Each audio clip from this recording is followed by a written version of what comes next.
Pride and Prejudice, Chapter 15.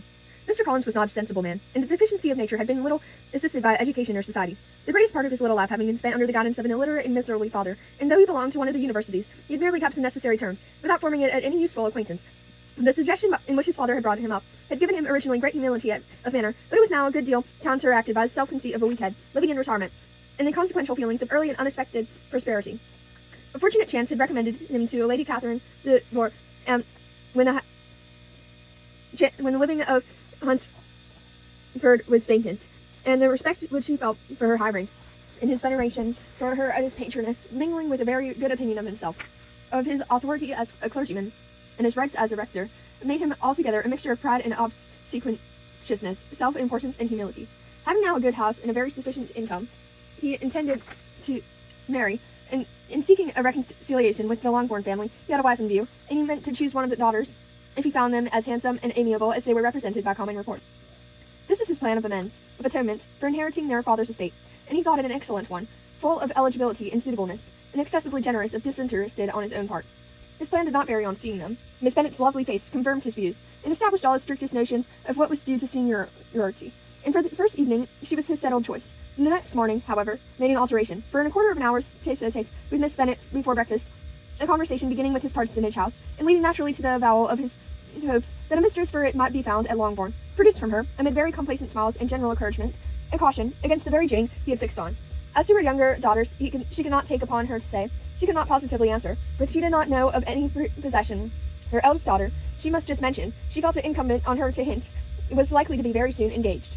Mr. Collins had only to change from Jane to Elizabeth, and it was soon done while Miss Bennet was stirring the fire.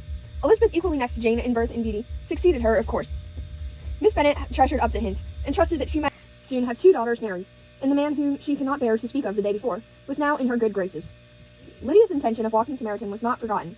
Every sister except Mary agreed to go with her, and Mr. Collins was to attend them, at the request of Mr. Bennet, who was most anxious to get rid of him, and have his library to himself, for thither Mr. Collins had followed him after breakfast, and there he would continue, nominally engaged with one of the largest folios in the collection, but really talking to Mr. Bennet, with little cessation, of his house and garden at Hunsford. Such doings discomposed of Mr. Bennet exceedingly. In his library he had been always sure of leisure and tranquillity, and though prepared, as he told Elizabeth, to meet with folly and conceit in every other room in the house, he was used to be free from their civility, therefore, was most prompt in inviting Mr. Collins to join his daughters in their walk. And Mr. Collins, being in fact much better fitted for a walker than a reader, was extremely well pleased to close his large book, and go. In pompous mornings on his side, and civil assents of that of his cousins, their time passed till they entered Meryton.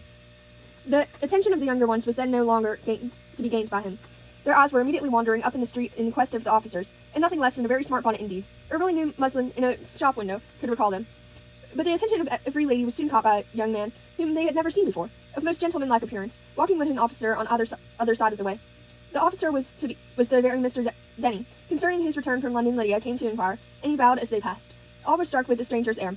All wondered who he could be, and Kitty and Lydia, determined if possible to find out, led the way across the street, under pretence of wanting something in an opposite shop, and fortunately had just gained the pavement when the 2 gentlemen, turning back, had reached the same spot.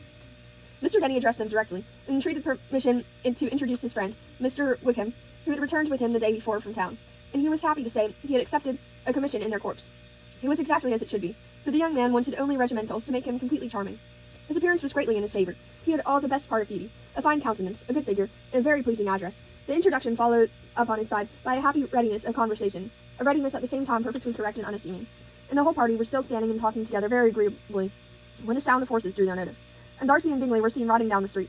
On distinguishing the ladies of the group, the 2 gentlemen came directly towards them, and began the usual civilities. Bingley was the principal spokesman, and Miss Bennet the principal object. He was then, he said, on his way to Longbourn, on purpose to inquire after her. Mr. Darcy corroborated it with a bow, and was beginning to determine not to fix his eyes on Elizabeth, when they were suddenly arrested by the sight of the stranger, and Elizabeth, happening to see the countenance of both as they looked at each other, was all astonishment at the effect of the meeting. Both changed colour. One looked white, the other red. Mr. Wickham, after a few moments, touched his hat, a salutation of which Mr. Darcy just deigned to return. What could be the meaning of it? It was impossible to imagine. It was impossible not long to know. In another minute, Mr. Bingley, but without seeming to have noticed what passed, took leave and rode on with his friend. Mr. Denny and Mr. Wickham walked with the young ladies to the door of Mr. Phillip's house, and then made their bows, in spite of Miss Lydia's pressing entreaties that they would come in, and even in spite of Miss Phillips throwing up the parlour window and loudly seconding the invitation. Mrs. Phillips was always glad to see her nieces, and the two eldest, from their recent absence, were particularly welcome, and she was eagerly expressing her surprise at their sudden return home, which, as their own carriage did not fetch them, she should have known nothing about, if she had not happened to see Mr. Jones' shop boy in the street, who had told her that they were not to send any more trusses to Netherfield because Miss Bennet's were come away. When it heard to Netherfield because the Miss Bennet's were... When her civility was claimed towards Mr. Collins by Jane's introduction of him, she received him with her very best politeness, which he returned with as much more, apologizing for his intrusion, without any previous acquaintance with her, which he could not help flattering himself, however, might be justified by his relationship to the young ladies who introduced him to her notice. Mrs. Phillips was quite awed by such an excess of good breeding, but her contemplation of one stranger was soon put to an end by exclamations and inquiries about the other, of whom, however, she could only tell her nieces what they already knew, that Mr. Denny had brought him from London, and that he was to have a lieutenant's commission in the shire. She had been watching him the last hour, and she said, as he walked up and down the street, and had Mr. Wickham appeared, Kitty and Lydia would certainly have continued the occupation. But unluckily no one passed the windows now except a few of the officers, who, in comparison with the stranger, were become stupid, disagreeable fellows. Some of them were to dine with the Phillipses the next day, and their aunt promised to make her husband call on Mr. Wickham, and give him an invitation also, if the family from Longbourn would come in the evening. This was agreed to, and Mrs. Phillips protested that they would have a nice, comfortable, noisy game of lottery tickets, and a little bit of hot supper afterwards. The prospect of such delights was very cheering, and they parted in mutual good spirits. Mr. Collins repeated his apologies in quitting the room, and was assured with unwearying civility that they were perfectly needless. As they walked home, Elizabeth related to Jane what she had seen pass between the two gentlemen, but that Jane would have defended either or both, that they appeared to be wrong. She could no more explain such behavior than her sister. Mr. Collins, on his return, highly gratified Mrs. Bennet by admiring Mrs. Phillips' manners and politeness.